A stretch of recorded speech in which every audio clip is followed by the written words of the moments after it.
Merci Mohamed Ali Condé, merci à toute l'équipe. Nous sommes justement au siège de l'UFR, c'est le parti de Batra Koné, le bouillant patron de la jeunesse de cette formation politique guinéenne.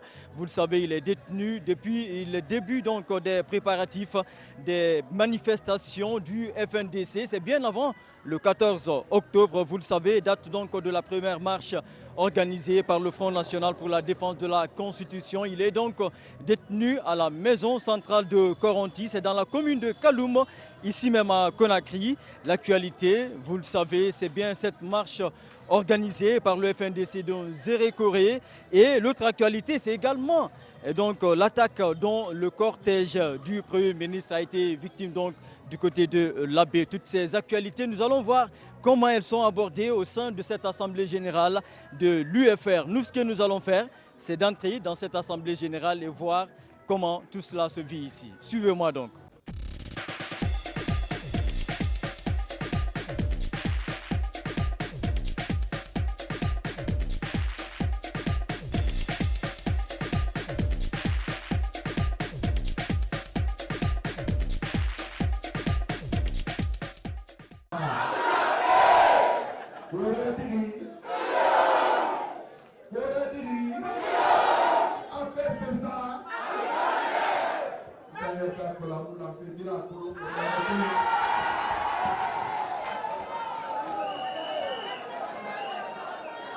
Aujourd'hui, vous arrivez à Kankan. Tous ceux qui existent comme fonctionnaires, policiers, gendarmes, armés, depuis Zérekoré, en passant par Massanta, ils sont tous à Kankan. Kouroussa, Dabola, tout le monde, Sigiri. Ici même, Karenere Kelebe, Adaki Tongo Soulanes Gamre. Tout ça pour aller faire quoi? Prouver qu'il y a des gens avec moi. Toi, tu es au pouvoir depuis 9 ans. Tu cherches encore à prouver qu'il y a des gens avec toi? Depuis 9 ans. C'est maintenant que tu veux montrer que les gens sont avec toi? Ah, dis donc ils n'étaient pas avec toi alors.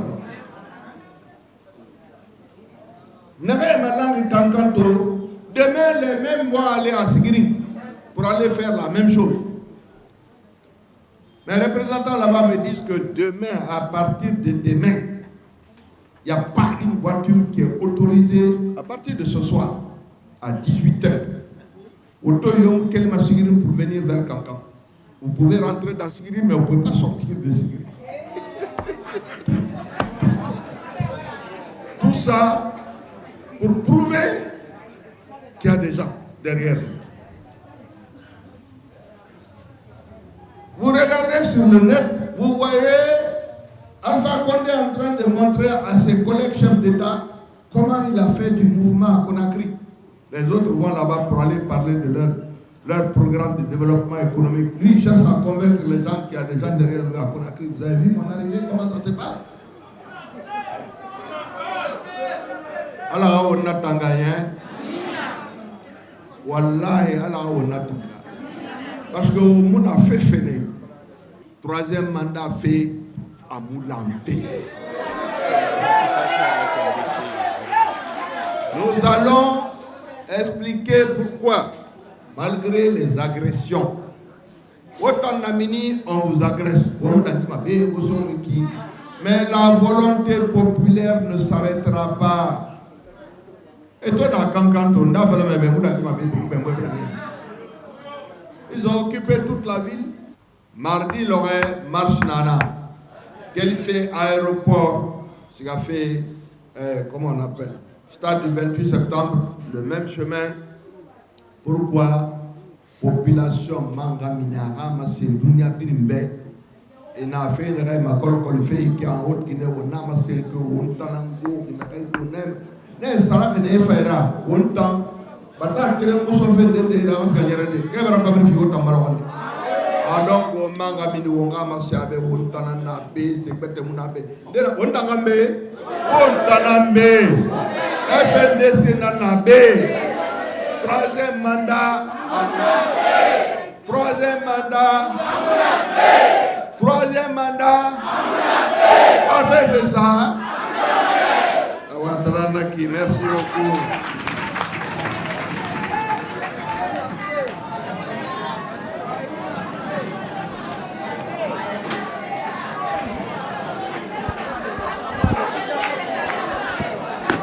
président Sibia. Bonsoir, président. Bonsoir. Président, vous êtes longuement revenu sur cette actualité, c'est le recensement des électeurs. Au même moment, vous dénoncez le processus.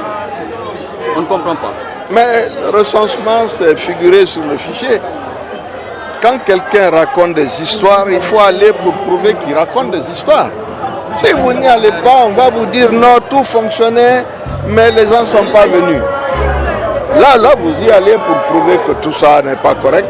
Et le peu qui s'inscrira de toute façon servira toujours pour l'élection présidentielle. Donc, le processus, on continue en ce qui concerne l'enrôlement. Le reste, les décisions se prendront au fur et à mesure.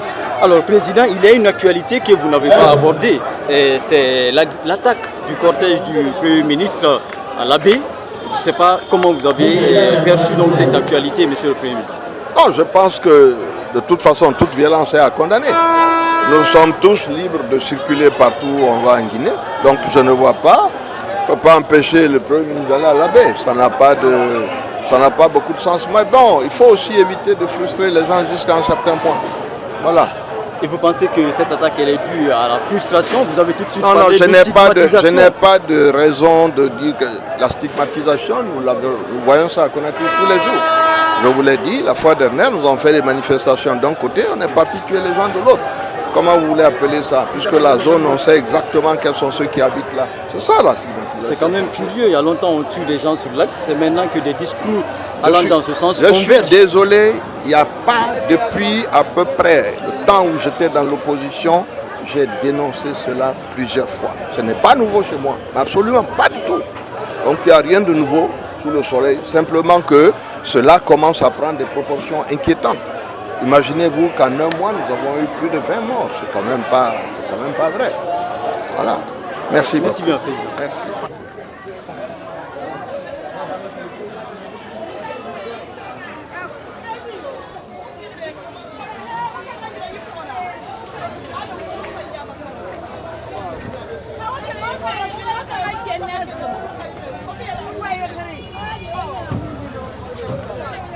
Le FNDC, c'est cette mobilisation d'un Zéré Corée. Et d'ailleurs, vos yeux brillent en parlant de cet événement. Oui, c'est une réponse à des allégations fallacieuses, mensongères d'un Damaro qui a taxé une région par rapport aux autres. Aujourd'hui, les vrais gens de la forêt ont démontré qu'ils ne sont pas pour ce projet machiavélique de Alpha Condé. Et écoutez, il est fatigué, il a 83 ans. On est en train de le trimballer partout parce qu'il y a des intérêts de ceux qui sont autour de lui qui profitent et qui sont en train de ponctionner l'économie de ce pays à grande échelle et faire des évasions fiscales à ce niveau-là et envoyer de l'argent à l'étranger pour garantir l'avenir de leurs enfants qui ne seront jamais garantis parce que la majeure partie de ces enfants, c'est des petits drogués qui sont en train de se promener en Europe. Et aujourd'hui, ramener tous ceux qui ont été clochards en Europe avant l'arrivée de Alpha Condé, il les a tous recherchés en France, aux États-Unis, pour les ramener, pour qu'ils ponctionnent l'économie de l'État, en laissant les vrais gens qui se sont battus pour une cause dans ce pays-là. Notamment les vrais gars du RPG même, qui sont avec moi, avec lesquels je me suis battu. Aujourd'hui, c'est ce que nous vivons. C'est des clochards abandonnés qui ont perdu leur avenir et qui se sont retrouvés que Alpha est parti, il espère, à dénicher en Europe, aux États-Unis et en Europe, pour venir s'occuper de notre économie dans ce pays-là. C'est eux qui sont les directeurs nationaux, qui sont ministres à des endroits, et c'est eux qui sont en train de ponctionner au détriment des vrais Guinéens. Voilà le combat que nous devons mener. Le parti au pouvoir tient aujourd'hui un meeting à Kankan et les images quand même parlent vraiment parce que la mobilisation elle est totale du côté de Kankan. Vous réagissez comment à cette actualité? Vous savez que c'est ce qu'on appelle la réception du président de la République. On est habitué à cela depuis la Première République dans notre pays, n'est-ce pas? Quand le président de la République se déplace, c'est tout le monde qui vient. On amène tout le monde. On transporte les gens des villages pour venir accueillir le président de la République. C'est ce qui se passe à Kankan. Ce n'est pas parce qu'ils sont pour le 3e mandat, mais ils sont là pour accueillir le président. Un signe de respect donc. Voilà, c'est ça, c'est tout. Alors, merci bien. Merci beaucoup. Alors, chers téléspectateurs, vous l'avez compris, c'est cette interview de l'honorable Ibrahim Bangoura qui met fin à l'Assemblée générale de l'UFR, l'Union des forces républicaines, ici même à Matam. Et nous, ce que nous allons faire, c'est de retrouver l'autre équipe de cette émission. C'est bien Mohamed Ali Condé.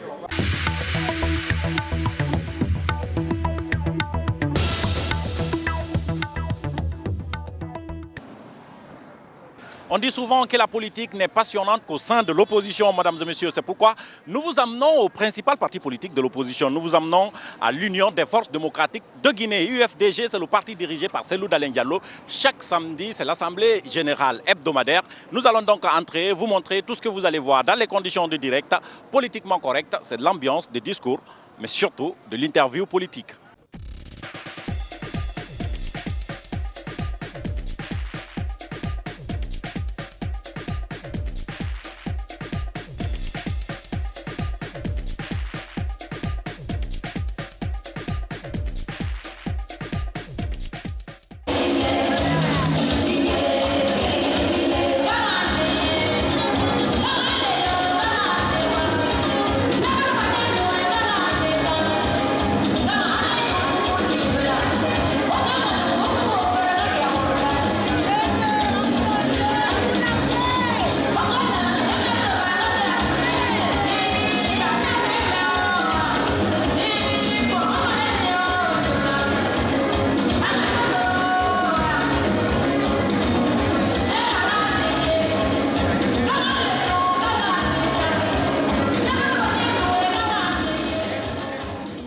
La forêt Sobot,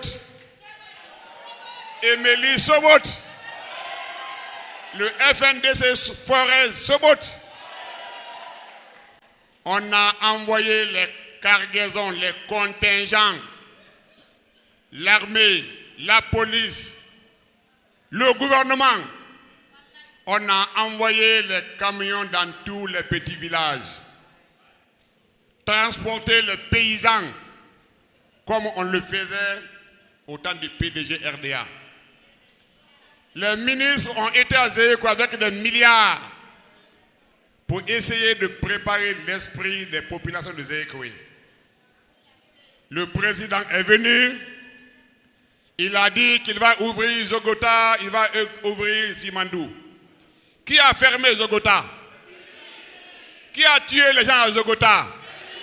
Qui a fermé Simandou? Alors s'il vient nous promettre aujourd'hui qu'il va ouvrir Zogota et Simandou, on entend de voir.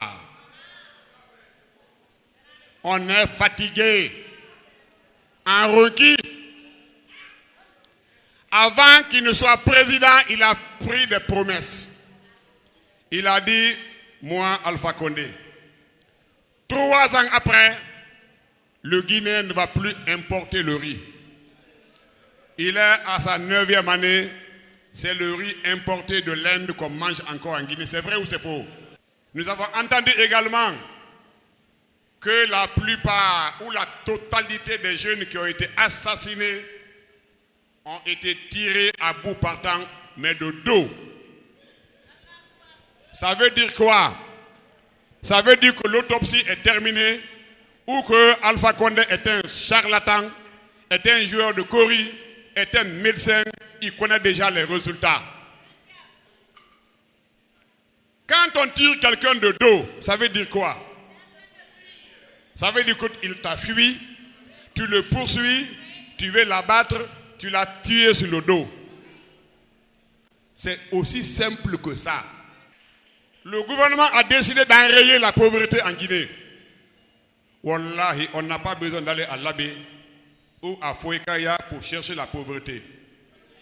La pauvreté, il faut aller à Bofi, aller à Corentin, aller à Tombo. Vous verrez les pauvres. Je vous assure, je ne suis pas économiste. Mais dans le contexte guinéen, si on veut enrayer la pauvreté, il faut aménager les plaines, maîtriser l'eau, donner la terre aux paysans pour qu'ils cultivent librement leur propre consommation de riz. Donc, les 2 informations principales, le 26, à 10h pile, tout le monde doit être à l'aéroport de Bessia. C'est le point de départ, d'après ce que j'ai vu.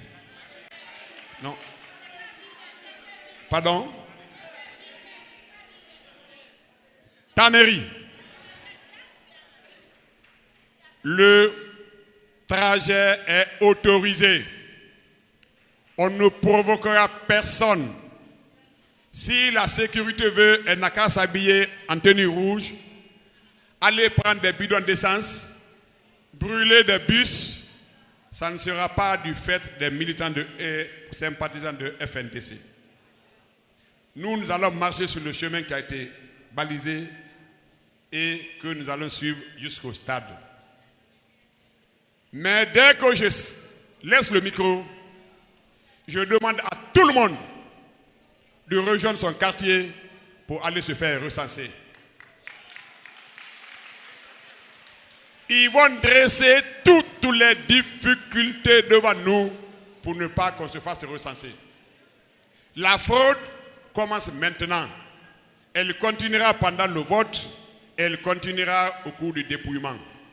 Mais telle que soit la forme de fraude que Alpha Condé voudra mettre en œuvre, je compte sur la jeunesse de l'UFDG pour déjouer les manœuvres. On est d'accord? Donc, je vous remercie.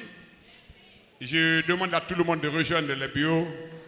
Que Dieu donne longue vie à Laye Cellou Dalein Diallo, qui donne la bonne santé et que l'UFDG soit victorieux en 2020 pour Sécoutoria. Je vous remercie. L'interview politique avec le vice-président de l'UFDG, c'est lui qui a présidé l'Assemblée générale d'aujourd'hui. Monsieur le vice-président, bonjour. Bonjour. On a l'impression que c'est le même discours. Mais avant de vous poser même des questions sur le sujet d'aujourd'hui, on ne voit pas le président, on ne voit pas le vice-président Fodé Oussou. Et vous venez après, ils sont où? Ils sont en campagne? Je n'ai pas compris la question. Est-ce que le président qui d'habitude dirige les assemblées générales, à défaut, le vice-président Fodé Oussou, qui, à défaut du président, dirige l'assemblée générale, ça fait 2 semaines on ne les voit pas. Où sont-ils? En campagne? Je dois vous dire que l'UFDG est une machine bien organisée. L'UFDG a un président et 5 vice-présidents. 5 vice-présidents. Ils ne peuvent pas être tous absents en même temps. Si le président Cellou n'est pas là, c'est la préséance, c'est Fodé Oussou qui vient. Si Fodé Oussou n'est pas là, c'est celui-là qui est devant vous qui vient. La question, où sont-ils? Si moi-même je ne suis pas là, il y a d'autres qui viennent. Maintenant, je vous ai dit que Fodé Oussou est en France. J'ai commencé par ça dans mon discours. Il est en France. Le président Cellou Dalein Diallo est actuellement au Maroc pour présider une réunion de l'international socialiste, libéral au Maroc. Mais il sera là demain. Tu veux dire que la semaine prochaine, ce n'est pas vous qui allez présider l'Assemblée générale? Ça n'a pas d'importance. C'est important quand on préside. Que moi, ils soient là, qu'ils ne soient pas là. Il y a toujours Ali Condé qui peut présider, il y a Honorable Chérif Ba qui peut présider. Ils sont tous les vice-présidents. D'accord. Je voulais m'assurer que la semaine prochaine, c'est peut-être pas vous, c'est vous. Mais je comprends que ce n'est pas vous. D'ailleurs, on n'est pas obligé que le président se déplace. D'accord, ça c'est une taquinerie. Encore Alpha Condé et ses promesses. En quoi ça vous dérange l'Alpha Condé et ses promesses? Je vous répète que l'UFDG est une machine. Oui, je le sais. Qui fonctionne. Vous l'avez tout le temps répété. Voilà. Qui tombe souvent en panne. Oui. Non, qui tombe pas en panne. Le président. C'est toi qui tombes souvent en panne et c'est pourquoi on te chicote des fois au RPG. D'accord. Quand tu es en panne, on te chicote pour te mettre en état. Le président et ses promesses. En quoi ça vous dérange maintenant? Parce que ce n'est pas une nouveauté. Ça ne me dérange pas, mais comme le président l'a dit, quand il danse avec un aveugle, il faut des fois le piétiner pour qu'il sache qu'il n'est pas seul sur le terrain. Il faut qu'on rappelle tout le temps au président qu'il a tenu des promesses. Pour de prendre d'autres nouvelles promesses, il n'a qu'à d'abord réaliser les premières promesses. Continuons toujours sur le président, son discours à Zérékoré, quand il dit qu'il ne va pas laisser la Guinée dans la main des bandits. Vous vous sentez visé, principal parti politique de l'opposition. Votre président a été ancien Premier ministre, plusieurs fois ministre et plus de 10 ans dans le gouvernement. Est-ce que vous vous sentez? Ça dépend de qui est bandit. Si la Guinée est dans les mains des bandits actuellement, c'est normal qu'il ne laisse pas dans les mains d'autres bandits. Ma question, est-ce que vous vous sentez visé à l'UFDG? Je dis, si le président dit qu'il ne laisse pas la Guinée dans les mains des bandits, je ne sais pas si la Guinée n'est pas dans les mains des bandits déjà. C'est ça la vérité. Oui, mais moi ma question c'est, est-ce que vous vous sentez visé? Je suis d'accord avec lui que la Guinée ne soit pas dans les mains des bandits, Mais je ne veux pas que la Guinée soit dans les mains des anciens bandits ou des nouveaux bandits.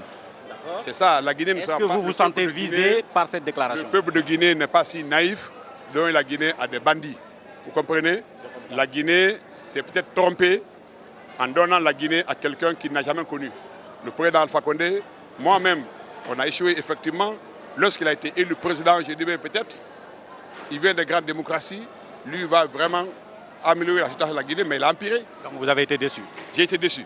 Alors est-ce que vous vous sentez visé par cette déclaration? Pas du tout. Il ne s'adresse pas à nous. À l'UFDG, c'est pas Il vous. ne s'adresse pas à nous, il s'adresse à son entourage. À son entourage. Parce que les plus gros bandits, peut-être, c'est là-bas. D'accord. Alors, c'est que ça ne s'adresse pas à nous. le Premier ministre, 3 fois de suite, frôle à l'Abbé, lors de son séjour à l'Abbé, alors qu'il était venu lancer un programme de développement. Oui. Nous apprendons, il a 3 fois frôlé la colère de certains, on va dire ça comme ça, de certains habitants de cette localité. Qu'est-ce que ça vous implique? Vous me posez une question un peu difficile, parce que je n'ai pas apprécié, je n'ai pas eu le contour de ce qui se passe à l'Abbé, mais je connais Kassoy, il est naturellement pacifique. Je connais également l'Abbé est une ville pacifique. Vraiment, l'Abbé a reçu des gens comme Dadis. Il n'y a pas eu de problème. Je ne sais votre avis, qu'est-ce qui s'est passé? Votre avis, qu'est-ce qui s'est passé? J'aurais appris que le Premier ministre a été confiné à son domicile pour quelques heures, dû à des jeunes qui s'étaient mobilisés contre sa venue à l'Abbé. Mais j'ai appris également qu'il a dit à l'Abbé que les jeunes qui sont morts sur l'axe sont morts en dehors du périmètre des manifestations. Au lieu de ce que vous aurez appris, c'est quoi l'information que vous avez, M. Kalemoudou? Parce que vous êtes vice-président d'un parti politique. Je vous dis ce que j'ai appris, vous demandez l'information. Oui, c'est quoi l'info en réalité? Ce que j'ai appris. D'accord, officiellement. Je répète que j'ai appris qu'il a dit à l'Abbé que ceux qui sont morts sur l'axe sont morts en dehors du champ de manifestation et que ces jeunes ont été tués de dos. Et que ça veut dire que l'autopsie va donner... officiellement, quelle est la position du parti sur cette question en réalité? Parce que c'est pourquoi je vous interroge. Je ne suis pas le porte-parole du parti. Oui, mais vous êtes le vice-président, vous avez dirigé l'Assemblée. Nous ne sommes pas pour qu'on agresse quiconque à l'Abbé. Que ce soit le Premier ministre, que ce soit toi, un journaliste, l'Abbé est une ville pacifique. L'UFDG est un parti pacifique. Circule à l'Abbé. L'autre reproche qu'on fait à votre parti politique, c'est qu'il n'y a jamais eu de déclaration officielle. Alors qu'on sait que l'Abbé, c'est quand même plus de 90% de l'électorat de l'UFDG. Donc ça amène les uns et les autres à accuser les militants de l'UFDG. Il n'y a jamais eu de communiqué officiel. Pourquoi? Est-ce qu'il y a une complicité à l'interne? Vous ne m'amenez pas sur ce terrain-là. Je vous pose des questions, moi. Il y a eu 100 et quelques morts ici. Non, c'est pas ça la question, M. Kalemoudou, vous le savez. Non, je veux parler de l'UFDG. Écoutez, l'UFDG, ce n'est quand même pas un parti à part, une république à part. Nous sommes en Guinée. C'est qu'est-ce qui s'est passé? Vous n'avez pas apprécié individuellement. Je dis que l'Abbé, c'est quand même plus de 90% de l'électorat de l'UFDG, selon les dernières élections. Maintenant, ça peut être considéré que ce qui arrive, que cela émane politiquement des militants de l'UFDG. Mais on ne vous a pas écouté en tant que parti politique faire des communiqués officiels, par exemple, pour condamner ou vous exprimer sur la situation. Ça laisse des complicités. Est-ce qu'il y a des complicités? Je vous répète, M. Condé, que l'UFDG est un parti pacifique. Que l'Abbé est réputé, le Fouta est réputé comme étant une zone pacifique qui accueille les étrangers. Ça, je peux vous dire ça. Maintenant, si vous exigez qu'on fasse une déclaration pour ce qui s'est passé, moi, je dis que je suis contre... La logique politique, le moral politique voudrait que vous fassiez une déclaration pour vous désolidariser de ce qui s'est passé. Mais cette morale aussi devait aussi amener le parti au pouvoir, le gouvernement, à faire des déclarations lorsque les militants ont été tués sur l'axe ici, ou de faire des déclarations de compassion. On reproche cela. Donc finalement, vous êtes tous pareils. Vous dénoncez quelque chose, je dis donc finalement, vous êtes tous pareils. Pas tous pareils. Ah, parce que vous vous comparez, c'est la même chose. Non. Empêcher un Premier ministre de circuler, si vous devez m'amener ce plan-là, pour moi, et tuer 100 personnes, c'est plus grave. Ce n'est pas comparable. Je vous comprends. Moi, je n'apprécie pas qu'on empêche quelqu'un de circuler librement en Guinée. Je suis contre qu'on attaque un Premier ministre. Je suis contre qu'on attaque un opposant. Je suis contre qu'on attaque Cellou Dalein.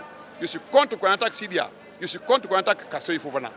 Vous avez vu ici des militaires, des hommes en tenue, avec des gros blocs de pierre, caillasser le véhicule l'actuel ministre de la Sécurité et du Transport. Vous avez vu ça ici? On a vu. Personne n'a condamné.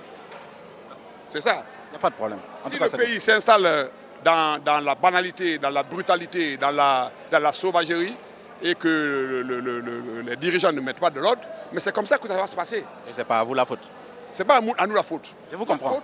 La faute est aux dirigeants. C'est toujours aux dirigeants. Lorsque dans un pays moderne, il y a plus de 120 morts, on n'a pas trouvé une seule personne qui a tué même une seule personne. C'est un pays qui est vraiment en dérive. C'est ça la vérité. Je suis fâché, je suis énervé. Je vous comprends. Gouvernement. Voilà. Vous êtes tout le temps énervé à l'UFDG contre le gouvernement. Merci. Et un peu contre la presse aussi, qui veut nous amener sur des terrains qui ne sont pas des terrains appréciables. Vous savez, ce n'est pas nouveau ça. Voilà. Seulement que nous, on ne fait pas de la politique. Merci, monsieur le vice-président. Kassoy n'a agressé personne. Les gens à l'abbé sont pacifiques. Cette fois-ci, des jeunes ont eu un peu de... Et puis j'ai entendu... D'excès? À la manée, j'ai entendu ça. Hein. Ah, c'est possible, hein? À la manée. Quand tu es dans la manée, d'autres vont dire à Moulama. Vous savez, les manifestations politiques, normalement, c'est comme ça doit se dérouler. Deux camps se forment, mais sans violence physique. Sans violence. Du moment où il y a des violences physiques. Vous devriez... Tu as eu même des coups de poing aussi, un peu? Oui, ça arrive, c'est notre rôle, ça. Mais je veux dire que si on éduquait les militants un tout petit peu, il n'y aura pas eu de violence physique, non? Je vous assure qu'on fera ça. Je vous assure qu'on fera ça. Allez, merci, monsieur le vice-président. Je ne veux pas qu'on touche à la peau surtout des Moyanais. Un Moyanon, on ne touche pas les Moyanais. Merci, monsieur le vice-président. On ne va pas les toucher. On coupe ici. Comme c'est le régionalisme Nama, j'ai défends mon frère, non? Ouais. On n'a pas le toucher? Non. Toi, on peut te toucher au RPG là-bas.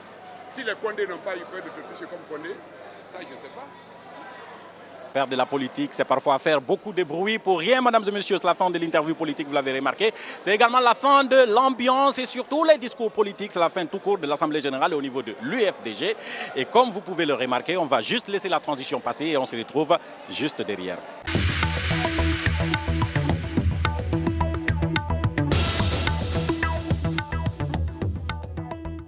Nous aurions aimé continuer cette émission avec vous, mais c'est le terminus de ce voyage politique, mesdames et messieurs. Retenez que la politique, c'est donner de l'espoir par les mots et décevoir par les actes, mesdames et messieurs. Nous sommes une équipe de jeunes journalistes. Nous ne croyons pas souvent à ce que nous disent les hommes politiques, mais nous nous battons pour le relayer sans cesse, surtout que nous avons la conviction que tout parti politique qui n'a pas sa base dans la détermination de faire avancer une cause juste et morale n'est pas un parti politique.